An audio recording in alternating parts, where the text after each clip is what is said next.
done it. You have found it. You are listening to You Better You Bet. Great decision. Hi, this is Kevin Harlan of CBS, Westwood One, and TNT, and I'm listening, as you do every day, to You Better You Bet with the most handsome single man in the radio business. A man who, if I was not married for 38 years, I might consider myself the kind of guy that can electrify a listening audience and a crowd of bystanders watching him do what he does so well each and every day. Continue to listen right here on You Better You Bet. This is You Better You Bet on Westwood One Sports, brought to you by BetMGM. Football Monday edition of You Better You Bet rolls on. Nick Kostos, our amazing on-site crew, and you on Westwood One Sports. Live from San Francisco, California, the site, well, technically it's Santa Clara, the site of Super Bowl 60 here in Radio Row, which is starting to become populated a little bit more from where it was at 6 a.m. local time when we came on the air here. Now 7 a.m. local time here on the West Coast. Great to be here with you, our listeners and viewers.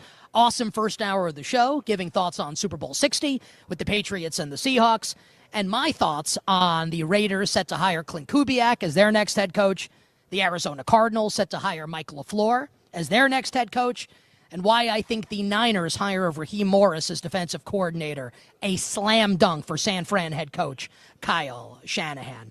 So much good stuff still to come here, including my friend Damon Amendolara. Lindsey Rhodes will join us. Very much looking forward to that.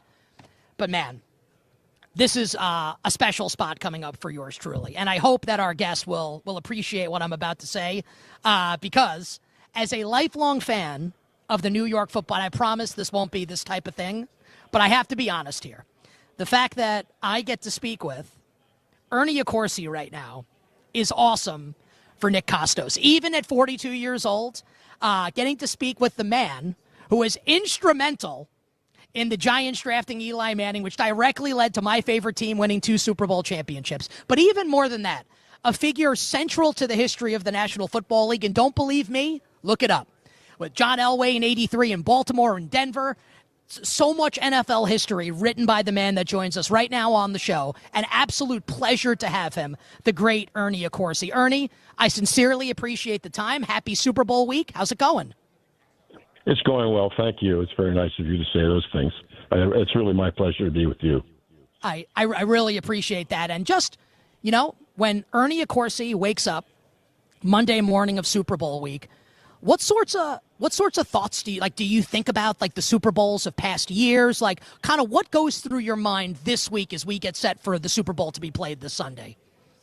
I do. And yeah, my first year in the league was 1970, and I was the public relations director of the Baltimore Colts, and we went to the Super Bowl. And to try to explain, I'm really not smart enough to try to explain what that was like compared to what it's like now. I mean, it became a very big event, the Friday night party. They called it the Commissioner's Party.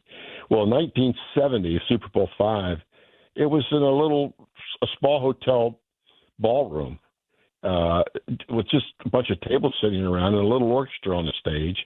No assigned tables by club or anything like that.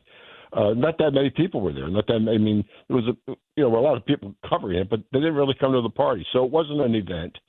And when I walked out on the field that day before the game, it was a surreal feeling because, it was for the whole ball of wax, but it had a strange feeling to it. Again, nothing like the event that it is today. So I've been to 20 of them since then, but I think often about Super Bowl V, and I want to tell you that I had a credential for the press box naturally, but I received one of those encased tickets just as a remembrance. $15 is what the tickets were for that game, at least the ticket that I got as a souvenir. And for people that don't know, Super Bowl V ends with a Jim O'Brien walk-off field goal, and the Colts beat the Cowboys 16-13. Do you remember how you felt in that moment when Jim O'Brien's kick went through the uprights and you guys won Super Bowl V? Yeah, I do, because we were outplayed for most of the game. There were 7 turnovers in that game, and we kept hanging by a thread. Johnny Unitas started the game. He got hurt. Earl Morrall came in relief. And he did a real good job. If nothing more, that we didn't really score much, but if nothing more than he kept shifting field position. We had a goal line stand, and we were really in, from our own 2-yard line. It looked like we were going to have to punt the ball back to midfield. But he moved the ball up to midfield so that we kind of balanced the field position. But I felt all day that we weren't going to win. I mean, we just were being outplayed, but I think other than the quarterback position, by a superior team. And when we finally scored to tie it, and they immediately threw an interception, and we got a chance to get in the field position to kick the field goal, I thought we have a chance to win this game. It was the days of the conventional kicker, not the side saddle kicker. And O'Brien was good. He wasn't, he was a receiver. He made the team as a wide receiver and unseated Lou Michaels, who was our place kicker. And, I didn't, in my mind, I was on the sidelines. In my mind, I thought 50-50 chance at best. So it was a great relief when that ball went through the uprights. So I remember the feeling like it was yesterday. That's awesome. Ernie, if it's okay with you, I would love to pick your brain a little bit here. And I maybe it comes across to you. I hope it comes across to the audience.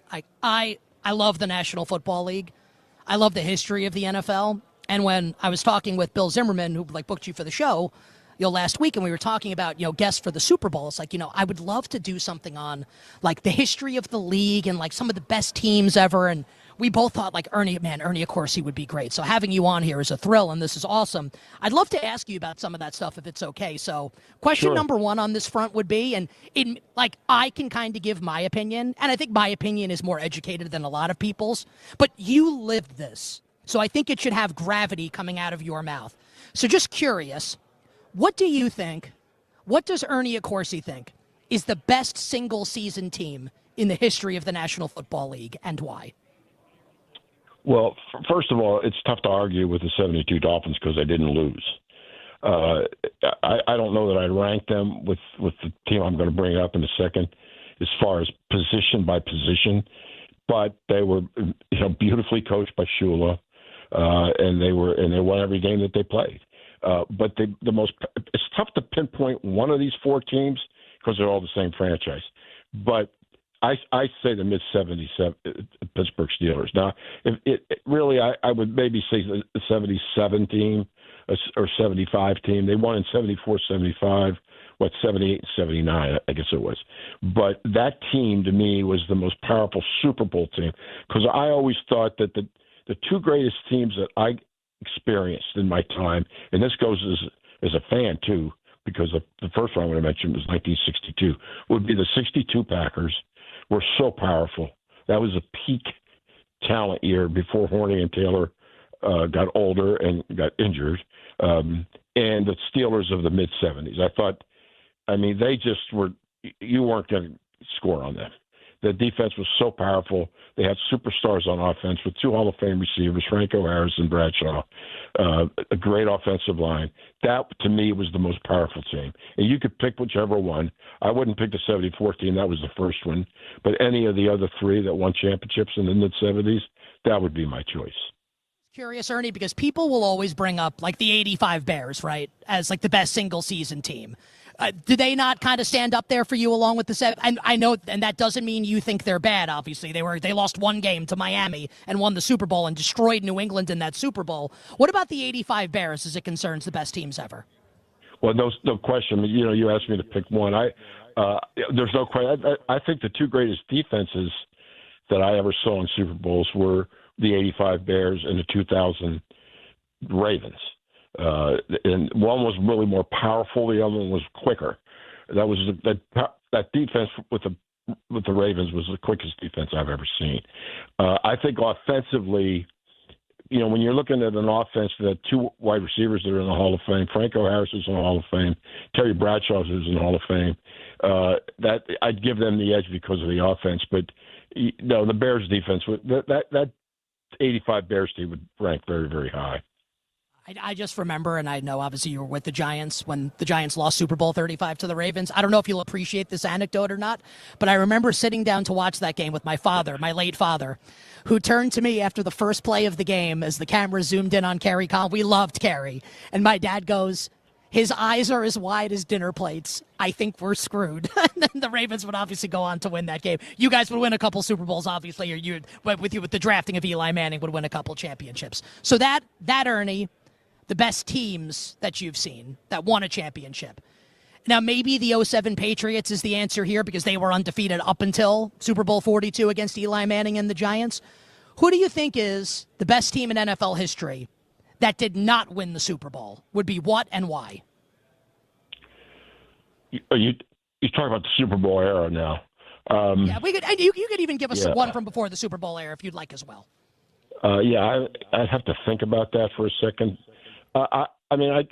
It's kind of logically in my mind would be one of the Buffalo teams. I mean, I always thought that if Buffalo would have won the first of the series that they lost in a row, they would have won maybe two of them, maybe even three. But once they lost the first one, I'll say this to you, Nick. I came to the Colts in '70. That was 2 seasons essentially after the Super Bowl III. I wasn't there in Super Bowl III. That organization was still in shock from 1968. And I realized, and I hadn't experienced it until 2000 myself, but Joe Namath and the Jets is what you're talking about in that Super Bowl. Yes, the Super Bowl III, yeah. That I realized being around those people, the devastation of losing that game. I don't think there's any sport, any championship in any sport that is a bigger loss than the Super Bowl. And the reason I say that is in every other sport, you got, a series, whether it's a 7-game series or a 5-game series. Look, I grew up a Yankee fan. I haven't gotten over Mazeroski's home run in 1960 to win that series, but you led up to that game. There were other games in that series. It was a 7-game series, but to go into that game with one step from the World Championship and then one day it slips through your fingers. And I remember George Young was, I succeeded him at the Giants, but we both worked for the 1970 Colts, and I remember when George used to tell me, I never want to have to go through a Super Bowl loss again. And I realized it in 2000 they gave us a bunch of merchandise all week, and I had it in my hotel room. And after the game, I went back to my hotel room and I took it downstairs to the doorman and said, "Give this to somebody. I don't want it." And and I talked to Bill Polian about that. He had gone through 3 losses in the Super Bowl before he won it, and he said the same thing. He said, you never get over a game like that. It's so big to lose it that suddenly that you just can't recover. That's why I say Buffalo, because I do think they would have won multiple Super Bowls if they would have won the first one. Legendary NFL General Manager Ernie Accorsi with Nick Kostos. You Better You Bet. Westwood One Sports presented by BetMGM, live from Radio Row, Super Bowl 60, San Francisco, California. Ernie, I'm sorry to ask you this question then, and I mean that sincerely, just based because I know what the emotion this will probably bring up. But I can't help but think of those 80s Browns teams, right, that kept getting turned away at the doorstep by John Elway. If you guys had won, let's say 86, right, the drive, if you guys win that game, do you think the Browns would have won a Super Bowl with Marty Schottenheimer and those teams? Yeah, I do. I mean, and there's another, once you lose a championship game, I think John Madden told me one time that and I don't want to throw this number out recklessly, but I think he told me he was involved. I think maybe some of these as an assistant coach in losing 6 or 7 championship games. So they're almost as tough as losing the Super Bowl. That once you're involved in games like that, what emotional effect it has on you, where you can't really, you're not thinking about this at the time, but it's almost then you begin to chase. And the first one, when we scored with 5 minutes to go, roughly a little over 5 minutes to go, and kicked off, and we almost recovered the ball on the 1-yard line because it was running around. I think that day it wasn't that cold, but it froze. And it was like little gutters all over the place on the field. There was no grass. And we almost recovered the kickoff and they had the ball on the 1 yard line, and you've got to think, we're in pretty good shape here because neither Elway nor Kosar had very good days up until that point. And of course, Elway then had a drive for his own immortality. But when you're that close, then the next year, we're inside the 5 yard line to tie it, and we fumble. You just start to get to the point where you're almost desperate to try to win that. We couldn't get over that hump. We lost the third championship game to Elway, although that was back and forth, but they had pretty much control of that game. It was the first two that were so painful that one feeds off the other. So do I think we would have won? Yeah, I don't know if we would have beaten the '86 Giants, but I think we would have won one. I mean, Marty Schottenheimer just had a lot of misfortune, and to me, he's a Hall of Fame coach and one of the greatest coaches I've ever been around. And it's a shame that he didn't win one, but I do believe we had a championship team. We just couldn't hold. The one thing, Nick, that I will say that I learned from those years in Cleveland, especially when we had Lindy Infante as our offensive coordinator, we were a scoring machine, but we couldn't hold up with the game on the line late on defense, and that was because we didn't have pass rushers. We had a tremendous set of linebackers and probably the best cornerback tandem in the league with Hanford Dixon and Frank Mayfield, but we didn't have pass rushers. So when I went to the Giants, I was intent, I'm going to draft pass rushers till the cows go home. And we did. And that's, besides Eli and his great drive, that's what beat Tom Brady for us in the two Patriots Super Bowls. So to answer your question, yeah, I do think we would have won one. You never know. We'll never know.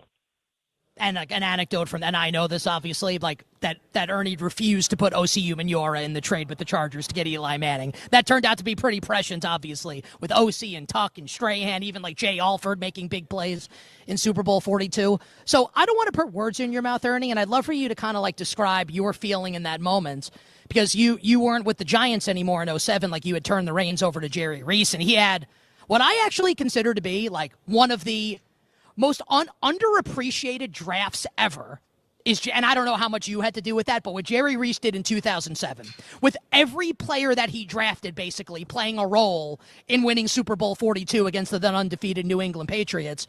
So when Tom Brady's fourth down pass goes incomplete and the Giants are going to win Super Bowl 42, 17-14, and the quarterback that you saw greatness in, right, that you thought could be the next Elway potentially, knowing what happened in 83, kind of like, what are your emotions in that moment as the confetti's falling on the field in Arizona and the Giants and Eli Manning are Super Bowl champions? It's hard to give you two answers to the question. Of course, there's elation and joy, but when you go through what I just chronicled, the tough championship game losses, and all those years that we lost heartbreaking playoff games, you probably your most dominant feeling is relief. I mean, you first of all, you've just suffered for 3.5 hours. You don't enjoy any game that you're involved in emotionally, where it's your team. You don't relax for 1 minute. I remember somebody said, this ought to be a good game. I said, what are you talking about? A good game for you, maybe. It's not going to be a good game for me unless we win it. I don't care what the sequence of the scoring is. But, yes, Jerry Reese did a wonderful job in that first draft that he had, and they were all contributing players, and he did a terrific job. But I remember when they got the ball back, and I don't remember, you would know better than me how much time was left. I think it was a little less than 2 minutes, or maybe even less than that. Believe me, the first thing in my mind was that Brady's going to take him down the field. Now, we had pretty much bottled them up for most of the day. They confined them mostly to short passes, but he let a pass loose down the sidelines that. Can I say this? I actually think, and you would know way better than me, you're referring, it's the third down play when Brady rolls out to his right. He points to Randy Moss down the field and throws a pass that's like 70 yards on a rope that Corey Webster tips away at the last second. In my opinion, and you've seen way more than I have, I think it's the greatest throw I've ever seen, and it was incomplete. I think that's the throw that you're referring to, the third down throw on that final drive. It is, and I can still see the ball soaring by me. You're right. It was a beautiful spiral. And, remember the receiver was 6'4", and the defensive back was about 5'11" or 5'10". So even if he was covered, Moss had a chance to get up and get the ball. I mean, Hall of Fame receiver. But I had my heart in my throat on that pass. And I fully thought that this game isn't over yet after the touchdown pass to Plexico Burress from Eli. But that was my feeling, though, finally, when the fourth down expired the game. It was more than anything, it was relief. I just it's so funny here because I'm doing the thing where me as a fan try to put it was as important to me as it was to you. The ball to Burress felt to me like it was in the air for 3 hours. It was pretty amazing how that ended. Exactly. I'll give you my opinion, Ernie, here, and again, your opinion will carry more weight than mine. As it concerns Eli Manning in the Hall of Fame. Now, look, Eli, and I'm always honest with the audience, he's my favorite athlete ever. I'm a Yankee fan also, but the Giants are my favorite team from when I was a young boy. So Eli winning 2 Super Bowls, he's my favorite athlete ever. And he was obviously nails in those 2 playoff runs. And the championship game against San Francisco in 2011 is unbelievable. But I think there is a fair argument to be made that, maybe the rest of the years weren't up to snuff when you look at some of the quarterbacks that are in Canton and the guy that I've compared him to. You could probably say that Elway was the superior player for the balance of his career. But Eli did win 2 Super Bowls and was the MVP of both of them. Does Ernie Accorsi believe Eli Manning deserves a spot in Canton at the Pro Football Hall of Fame, and why? Yeah, Nick, I do. And he was well over 5. It's a 500 record. Has hurt him, I think. He was well over 500 until the last 6 years when the talent around him was not up to what it was like the first half of his career. But when I sit down to draft a quarterback and he brought up Collins in the Super Bowl. Kerry Collins took us to a Super Bowl and had probably the greatest game in the history of the franchise in the championship, 41-0 championship victory over Minnesota. But I really felt that we had to be better. And and to me, what you draft a quarterback for is not a one-loss record. You draft a quarterback to win a championship. And when the Jets drafted Namath, it was to win a championship. And he was well under 500. He won the championship. Maybe the most famous Super Bowl victory in our history. But I wanted someone that I remember. And I'll tell you this quickly. When I first came into the league, there was a part-time West Coast scout, Milt Davis, had a doctorate, and we couldn't get him to be a full-time scout, so we employed him as a part-time scout. Was at training camp, which we had in Golden, Colorado, because we didn't play preseason games at home. We couldn't draw for preseason games, and we weren't out on the package. And we started with, there were 6 preseason games, and I think 4 of them were in the West Coast. So we were trained in Golden, Colorado, and he was there. Milt had been a defensive back in the 58 championship game for the Colts. And I had not seen Unitas play live since 67 because I was at Penn State, and I didn't see Colt games in 68 and 69. Not even on television because we were working on Sundays. So I looked at Unitas, and he had the elbow tendons injury, and he didn't have the velocity in his passes that he did when I last saw him. And I said to Milt, I said, can we still win with him? I didn't know anything. I was a rookie. And he said, let me just tell you one thing and never forget this. He said, you judge a quarterback with his ability to take his team down the field in the fourth quarter of a championship game and into the end zone to win the title. That's how you judge a quarterback. And so nobody did it any better. There have been some that did it as well, but nobody did it any better than the 2 chances that Eli had to do that. And so do I think he's a Hall of Fame quarterback? Yes. Every 2-time winner of the Super Bowl quarterback is in the Hall of Fame except Plunkett, who probably should be in for his 2 titles. And I think eventually he'll get in. But, I'm sorry I didn't see it this time or the time before, but hopefully it will be soon. I would second that. And Ernie, you've been very generous with your time. Just one more for you here. And I try to give like context in my opinions here so you understand where I'm coming from with my opinion on where some of these matters stand, right? So last week, Bill Belichick does not get elected into the Hall of Fame on the first ballot. And look, like Bill Walsh didn't get it on the first ballot, and some people will say that.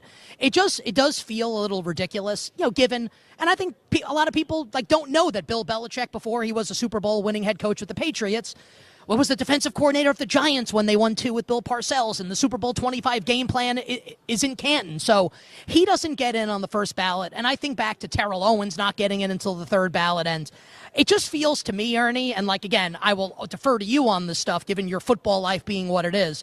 It feels like there's something wrong with this process if these are the results that we're getting. Did you have any issue with Bill Belichick not getting into the Hall of Fame on the first ballot, and do you feel like there are issues with how the Pro Football Hall of Fame kind of elects its members now? Well, first of all, I never tell people on anything like that, whether it's MVP or the Hall of Fame, how to vote. That's their job, and they have to do that. Yeah, do I think he's a first ballot Hall of Famer? Absolutely. I doubt if anybody's going to touch that record of 6 Super Bowl championships. So I definitely do. I mean, it's another sport, but Joe DiMaggio didn't get into the third ballot. So those things happen, and I don't, to be honest with you, Nick, if you ask me to explain the process, I don't even know it anymore. It's different than it was when I was active. I've been retired. No one can explain it. No one can explain it. That's the problem. I don't know it. But yeah, he's whatever system that's used and whatever process they use, Bill Belichick's a Hall of Famer. And I'm sure he'll get in next year, but that doesn't erase the fact that he didn't get in the first year. But I agree, he's a first ballot Hall of Famer. Ernie, I mean this as a tremendous compliment. I could ask you questions for hours. The answers are amazing. Your knowledge of football history, living football history is obviously unbelievable. I think I'm going to get strangled by our affiliates if I don't take a break at some point here. So I think this is the point where I unfortunately must bid you adieu. But thank you very much. You were exceptionally generous with your time. An incredible football life. And I hope that we get to do this more down the line, you and I. Thank you very much. I appreciate it. Well, you're very welcome, Nick, and I enjoyed it myself. Thank you very much. The legendary Ernie Accorsi joining us here on You Better You Bet. If you like football history like I do, that was 27 minutes of gold, Jerry. Gold. More You Better You Bet from Radio Row coming up right after this.